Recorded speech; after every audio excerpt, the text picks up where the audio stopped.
Hello students, मैं Anoop sir all exam pass coaching centre के माध्यम से आप लोग को इंटरमीडिएट की फिजिक्स का तीसरा अध्याय लेकर आया हूँ।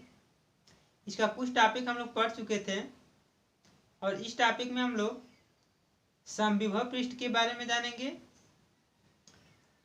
जब एक से अधिक आवेश रहेंगे तो आवेश समूह के कारण विद्युत विभव के लिए व्यंजक प्राप्त करेंगे और साथ ही साथ हम लोग विद्युत स्थितिज ऊर्जा के बारे में जानेंगे, इसका मात्रक भी ज्ञात करेंगे। तो सबसे पहले हम लोग का टॉपिक है आज का बिंदु समूह के कारण विद्युत विभव। बिंदु आवेशों के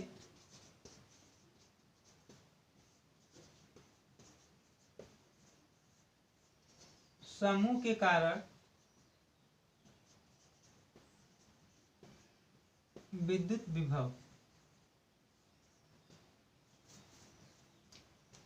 चूंकि विद्युत विभव एक अदिश राशि होती है, इसका जोड़ घटाना बीजगणितीय नियम के आधार पर होता है, क्योंकि दिशा के आधार पर केवल सदिश राशियों का ही जोड़ या घटाना किया जाता है। तो यदि कई आवेश दिए हों Q1, Q2, Q3, Q4, जिनसे आवेशों की दूरियां क्रमशः R1, R2, R3, R4 दिया हो, यदि तो सभी आवेशों के कारण किसी बिंदु पर विद्युत विभव ज्ञात करेंगे और सभी विभव को यदि बीजगणितीय माध्यम से हम लोग जोड़ देंगे तो उसका नेट विभव प्राप्त हो जाएगा। तो मान लें कि कई बिंदु आवेश Q1, Q2, Q3 Q3 मान लें यहाँ पे और Q4 है, जिनके दूरियां R1, R2, R3 और R4 हैं। तब हम लोग को किसी बिंदु पर विद्युत विभव ज्ञात करना है। तब इस कंडीशन में क्या करते हैं कि सभी का विभव निकालेंगे। Q1 से R1 दूरी पर विभव, Q2 से R2 दूरी पर विभव और -Q3 से R3 पर और -Q4 आवेश से R4 दूरी पर विभव निकालेंगे और सभी विभव का योगफल कर देंगे तो नेट हम लोग को विभव प्राप्त हो जाएगा। तो किसी एक बिंदु आवेश के कारण हम लोग विद्युत विभव के लिए व्यंजक प्राप्त कर चुके थे, जिसका मान आया था V बराबर 1/4 पाई एप्सिलॉन 0 Q बटा में R। ये एक बिंदु आवेश के कारण उससे R दूरी पर विद्युत विभव के लिए व्यंजक था। अब इसी प्रकार इन सभी के कारण निकालेंगे तो इसमें भी जो निकालेंगे हम लोग V1 का मान, इसमें V2 का मान, V3 का मान, तो इन सब में 1/4 पाई एप्सिलॉन 0 कॉमन मिल जाएगा। तो वहां से हम लोग कॉमन लिख सकते हैं। तो V बराबर हो जाएगा 1/4 पाई एप्सिलॉन 0 Q1 बटा में R1 प्लस Q2 बटा में R2 प्लस -Q3 बटा में R3 और प्लस -Q4 बटा में R4। अब इसे हम लोग इस प्रकार भी लिख सकते हैं। V बराबर 1/4 पाई एप्सिलॉन 0 Q1 बटा में R1 प्लस Q2 बटा में R2 माइनस प्लस माइनस बगल में माइनस हो जाएगा -Q3 बटा में R3, ये भी माइनस हो जाएगा -Q4 बटा में R4। जब बिंदु आवेश समूह के रूप में हो तब उनके लिए व्यंजक प्राप्त करते समय यह बात हमेशा ध्यान में रखना चाहिए कि जो आवेश हैं उनके हमेशा चिन्ह के साथ लिखा जाता है और तब उनका हम लोग बीजगणितीय योग करते हैं। फिर अगला टॉपिक हम लोग का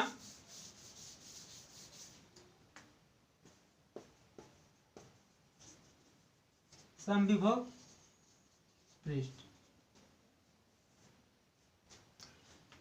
सम विभव, सम इज बराबर, विभव में विभव, अर्थात वैद्युत क्षेत्र में खींचा गया एक ऐसा पृष्ठ, वैद्युत क्षेत्र में खींचा गया एक ऐसा पृष्ठ जिसके प्रत्येक बिंदु पर विभव समान हो, समविभव पृष्ठ कहलाता है।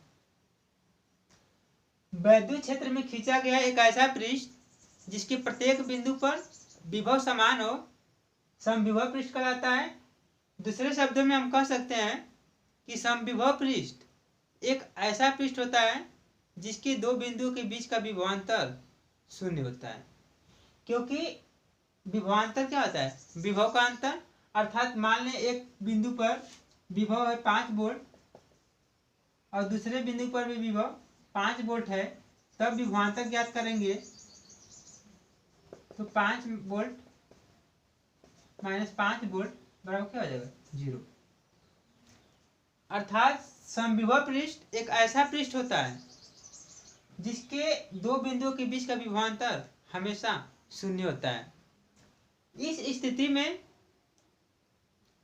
आवेशों को समविभव पृष्ठ के एक बिंदु से दूसरे बिंदु तक ले जाने में कोई कार्य नहीं करना पड़ता है, और यह तभी संभव है जब आवेश को वैद्युत क्षेत्र के लंबवत ले जाया जाता है।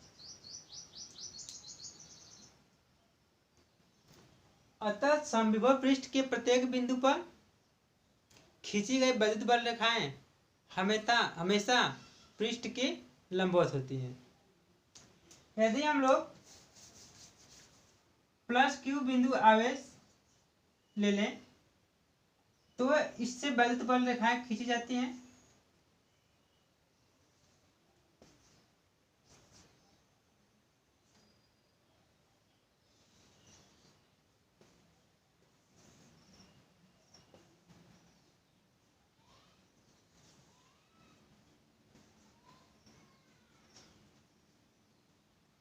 जब कोई धन आवेश क्यू ले लें तो इससे वैद्युत बल रेखाएं सभी दिशाओं में एक समान रूप से वितरित होती हैं।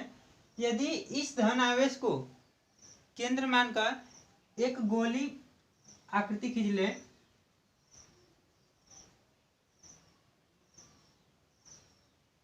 तो इस गोली पृष्ठ का इस बिंदु आवेश से समान दूरी होने पर इन सभी बिंदुओं पर विभव समान प्राप्त होता है। क्योंकि इस बिंदु आवेश से इस गोली पृष्ठ की दूरियां समान है, इसलिए प्रत्येक बिंदु पर विभव समान प्राप्त होता है। अतः यह एक प्रकार का समविभव पृष्ठ होगा। इसके पृष्ठ पर विद्युत बल रेखाएं त्रिज्य तथा हमेशा पृष्ठ के लंबवत होती हैं। यदि हम लोग अल्पांश लंबाई ले लें तो ये हमेशा पृष्ठ के लंबवत तथा त्रिज्य होती हैं। फिर अगला टॉपिक है हम लोग का विद्युत स्थिति ऊर्जा। अगला टॉपिक है विद्युत स्थितिज ऊर्जा। जब दो अथवा दो से अधिक आवेश के समुदाय होंगे, जब दो अथवा दो से अधिक आवेश होंगे तो वे एक दूसरे को आकर्षित अथवा प्रतिकर्षित करेंगे। कूलाम ने भी यही बताया था कि यदि दो आवेश एक दूसरे के समीप लगेंगे तो उनके बीच एक विद्युत बल लगेगा, और यह बल या तो आकर्षण होगा या तो प्रतिकर्षण बल होगा। तो जब दो या अधिक आवेश के समुदाय हैं तो इनके बीच एक विद्युत बल लगेगा। ये एक दूसरे को आकर्षित करेंगे या एक दूसरे को प्रतिकर्षित करेंगे। इस प्रकार उन्हें एक दूसरे के समीप ले जाने पर या एक दूसरे से दूर ले जाने पर कुछ कार्य करना पड़ता है, और यही कार्य उन आवेशों के निकाय में विद्युत स्थितिज ऊर्जा के रूप में संचित होती है।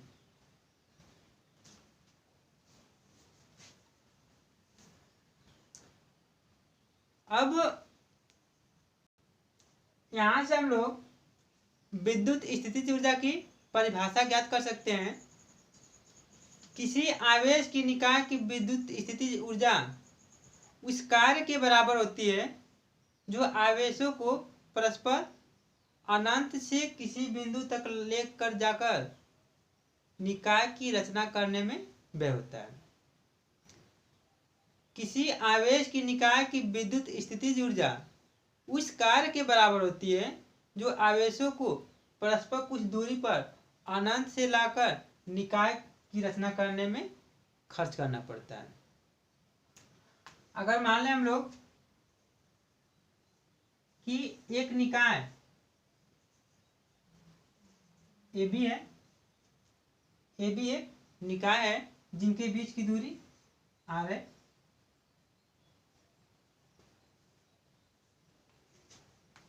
यहाँ पे हम लोग Q1 आवेश मान ले रहे हैं, यहाँ पे Q2 मान रहे हैं।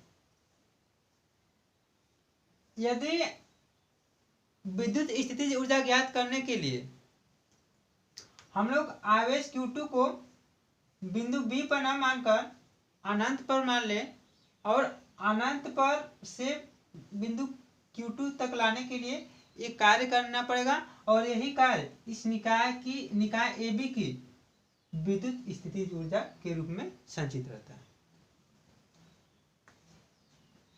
तो माना एक निकाय AB है जो निर्वात में रखा गया है, जिसपे बिंदु आवेश क्रमशः Q1 और Q2 है। इस निकाय की विद्युत स्थितिज ऊर्जा ज्ञात करते समय हम आवेश Q2 को बिंदु B पर न मानकर अनंत से लाते हैं। तब इस बिंदु आवेश Q1 के कारण बिंदु B पर विभव ज्ञात करेंगे। तो लिखेंगे यहाँ पे, माना एक निकाय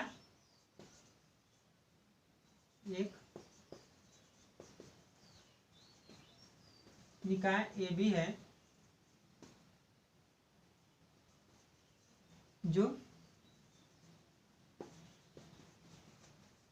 निर्वात में स्थित है।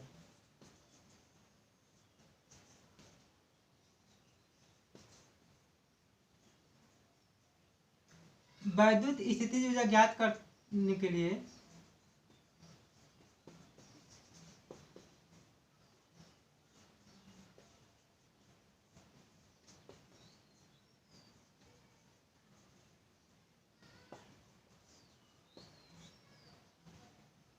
हम आवेश Q2 को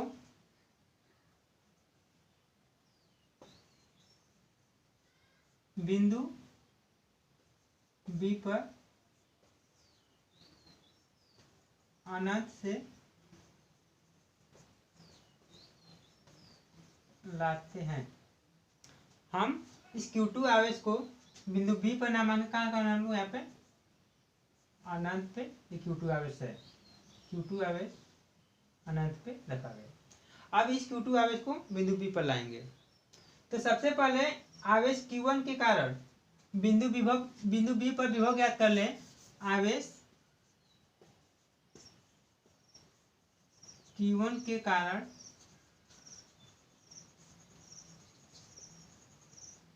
बिंदु B पर विभव V बराबर हो जाएगा 1/4 पाई एप्सिलॉन 0 Q बटा में R होता है। तो यहाँ पे Q1 का निकालें, यहाँ पे तो हो जाएगा Q1 बटा में R। ये समीकरण नंबर 1 हो गया। अब जैसे ही हम लोग आवेश Q2 को बिंदु B पर लाएंगे तो इसमें एक प्रकार का वैद्युत बल लगेगा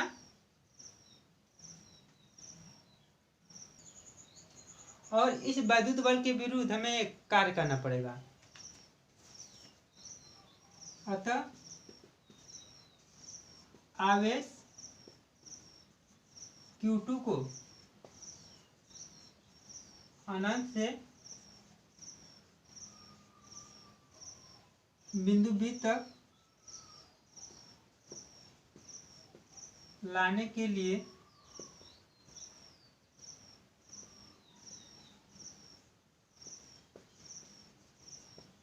विद्युत बल के विरुद्ध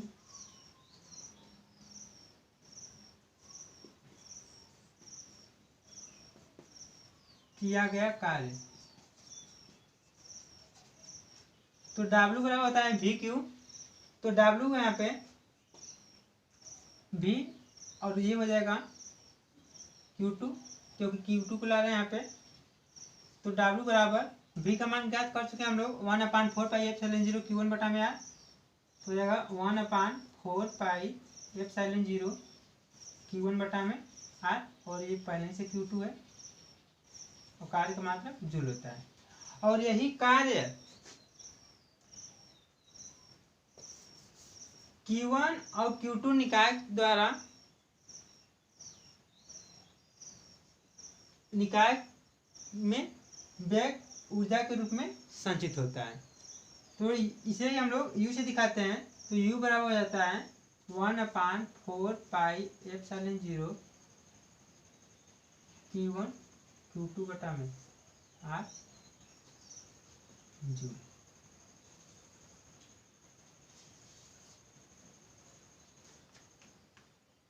अर्थात वैद्युत स्थितिज ऊर्जा के व्यंजक के रूप में प्राप्त किए हैं 1/4πε0 Q1 Q2 बटा में आर।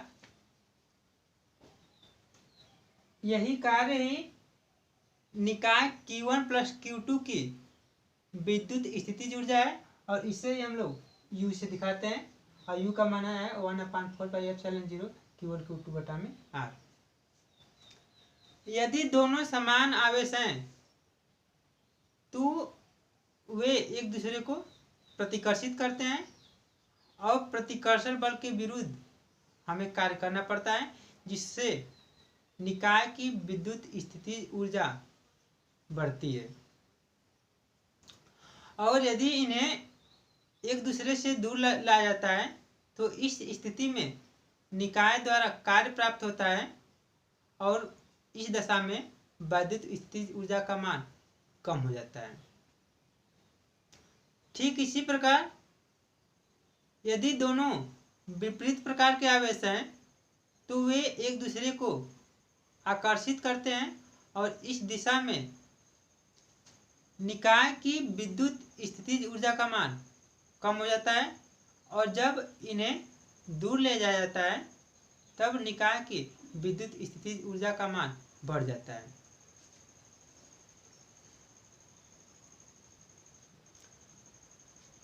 विद्युत स्थितिज ऊर्जा एक अदिश राशि होती है। इसमें Q1 और Q2 का मान हमेशा चिन्ह सहित लिखा जाता है। यदि हम लोग मान लें कि बिंदु आवेश एक से अधिक हो, तब क्या होता है कि यदि मान लें Q1 आवेश है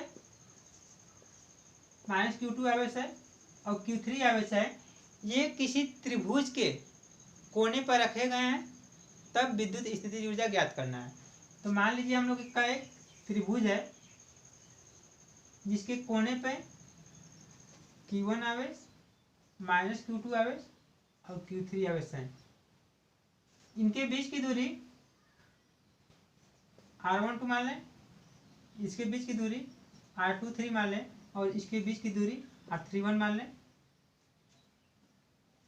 तब एक बार क्या करेंगे कि इसके बीच विद्युत स्थितिज ऊर्जा ज्ञात करेंगे, इनके बीच विद्युत स्थितिज ऊर्जा ज्ञात करेंगे, और इन दोनों आवेशों के बीच भी विद्युत स्थितिज ऊर्जा ज्ञात करेंगे। और यह एक अदिश राशि है, इसलिए सभी का हम लोग बीजगणितीय योग कर देंगे, तो इन सभी के कारण विद्युत स्थितिज ऊर्जा हमें प्राप्त हो जाएगा।